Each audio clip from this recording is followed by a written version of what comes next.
आज हम हमारे देश के एक ऐसे अनसंग हीरो की बात करने जा रहे हैं जिन्होंने अपनी सारी जिंदगी ज़रूरतमंद लोगों के नाम कर दी, जो खुद तो नंगे पैर पर कई विकलांग लोगों को अपने कंधों पर बिठाकर चले। देश की आज़ादी के वक्त जिसने सच्ची इंसानियत और देशभक्ति दिखाई वो थे भगत पूरन सिंह जी, जो कि पिंगलवाड़ा के फाउंडर थे। पिंगलवाड़ा एक चैरिटेबल सोसाइटी है जो अमृतसर से एसोसिएट है। ये सोसाइटी अनाथ बच्चों, विकलांग लोगों, बुजुर्ग माता पिता और बेघर लोगों को अच्छी हेल्थ केयर, शेल्टर, फूड और फैमिली जैसा प्यार और देखभाल करती है। भगत पूरन सिंह जी एक गरीब परिवार से थे और उनका नाम हमेशा से ये नहीं था। उनका बचपन का नाम राम सिंह जी था। राम सिंह जी के पिता को बच्चे नहीं चाहिए थे, इसीलिए उन्होंने कई बार राम सिंह जी की मां का अबॉर्शन कराया, पर जब भगवान की कृपा होती है तब उसे कोई नहीं रोक सकता। राम सिंह जी की मां ने जैसे तैसे 4 जून 1904 को उनको जन्म दिया, पर उनके पिता कभी उन्हें पसंद नहीं करते थे। वो हमेशा राम सिंह जी से नफरत करते थे। उन्हें ठीक से खाना भी नहीं मिलता था, इसीलिए सिर्फ 10 साल की उम्र में उन्होंने घर छोड़ दिया। वो कई दिन भटकते भटकते अमृतसर पहुंचे। उन्होंने एक जगह देखा कि एक नौकर किसी के लिए बहुत सारा खाना सजा रहा है। उन्होंने आधी रोटी मांगी, पर नौकर ने कहा ये खाना ठाकुर साहब के लिए है। उनको वहाँ से डांट कर भगा दिया।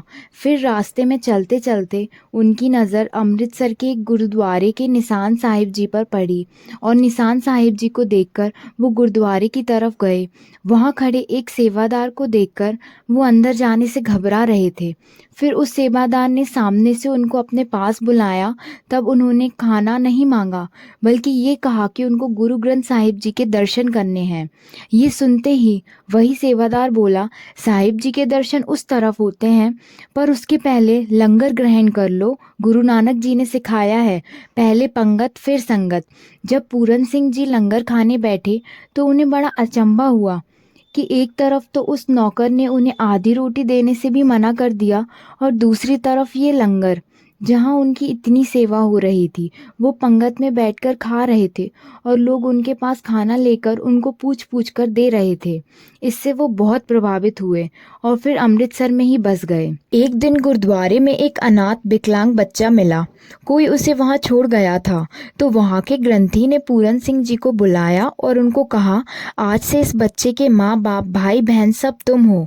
ये सुनते ही पूरन सिंह जी बोल पड़े कि आपने मुझ पर बहुत बड़ा एहसान किया, ये रब का तोहफा मुझे सौंपकर। पूरन सिंह जी ने उस बच्चे का नाम प्यारे लाल सिंह रखा। प्यारे लाल अपनी पूरी जिंदगी में कभी चल नहीं पाए और वो सिर्फ 20 साल तक जिंदा रहे। तब तक पूरन सिंह उनको अपने कंधों पर बिठाकर चले। देश आज़ाद होने से पहले भारत और पाकिस्तान के पार्टीशन के वक्त भगत पूरन सिंह जी ने कई बेघर, विकलांग और अनाथ लोगों को रहने के लिए घर, अच्छा खाना, बीमार लोगों को अच्छा इलाज, इसी के साथ 1947 में पिंगलवाड़ा की भी स्थापना अमृतसर पंजाब में की।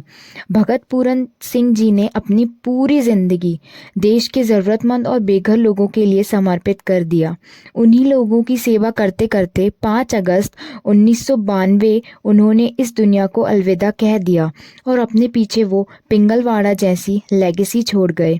इवन आज भी Pingalwara all India charitable society के नाम पर बेघरों का घर, भूखों का पेट और बीमारों की अस्पताल और अनाथों का